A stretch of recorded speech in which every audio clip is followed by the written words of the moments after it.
Hello, જય શ્રી કૃષ્ણ. આજે આપણે બનાવશું પિઝા સોસ.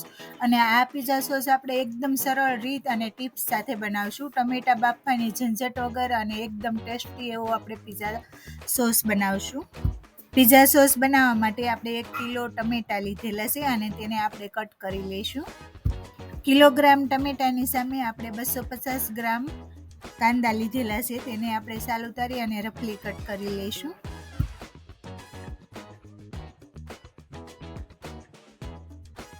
હવે ગેસ સ્ટાર્ટ કરી અને આપણે પેન મૂકીશું અને તેમાં 3 સ્પૂન આપણે તેલ ગરમ કરવા મૂકી દઈશું અને 2 થી 3 લવિંગ અને 1 તજનો ટુકડો તેમાં એડ કરી અને હાફ ટીસ્પૂન અજમા એડ કરીશું.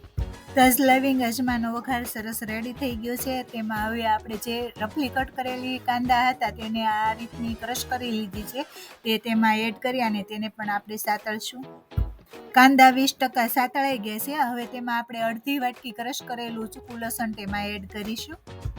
હવે તેમાં 1 સ્પૂન મીઠું એડ કરીશું, 2 સ્પૂન ખાંડ એડ કરીશું. મીઠું અને ખાંડ સરસ મિક્સ કરી દેશું અને તેને સાતળશું. અને કાંદા અને લસણ બદામી રંગનું થઈ ગયું છે. હવે તેમાં આપણે જે ટમેટા રફલી ચોપ કર્યા હતા તેની ગ્રેવી તેમાં એડ કરી દેશું. ટમેટાની ગ્રેવીને કાંદા લસણ સાથે સરસ મિક્સ કરી અને તેને 10 મિનિટ માટે આપણે ઢાંકી અને કૂક થવા દઈશું.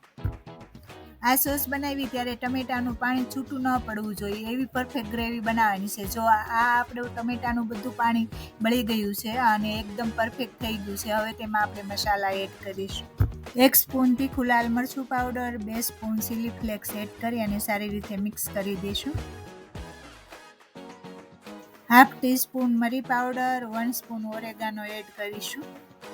પિઝા સોસ સ્પાઇસી અને ટેસ્ટી હોય તો જ પિઝા ખાવાની મજા આવે. પિઝા બન પણ એટલું ટેસ્ટી ન હોય અને તેની ઉપર આપણે જે સલાડ નાખવાના હોય તેનું ચીઝ અને ટોપિંગ કરવાનું હોય એ એટલું પણ ટેસ્ટી ન હોય. પણ પિઝાનો સોસ જેટલો ટેસ્ટી તમે બનાવશો એટલી પિઝા ખાવાની મજા આવશે. આટલા પિઝા સોસમાં આપણે અડધી વાટકી ટમેટો કેચઅપ એડ કરી દીધો છે અને સારી રીતે મિક્સ કરી દીધો છે. અને હવે આ આપણો પિઝા સોસ રેડી. હવે આપણે બાઉલમાં લઈ લેશું અને આ રીતે તમે પિઝા સોસ બનાવી અને એક વખત જરૂર પિઝા બનાવજો, પછી મને કોમેન્ટ કરજો. અને આની રેસીપી તમને ગમી હોય તો વધુમાં વધુ શેર કરજો, લાઈક કરજો. હજી સુધી મારી ચેનલને સબસ્ક્રાઈબ ના કરી હોય તો બાજુમાં પેલા બેલ આઇકન બટન દબાવી અને સબસ્ક્રાઈબ કરજો તો મારી નવી રેસીપીની નોટિફિકેશન આવશે. જય શ્રી કૃષ્ણ.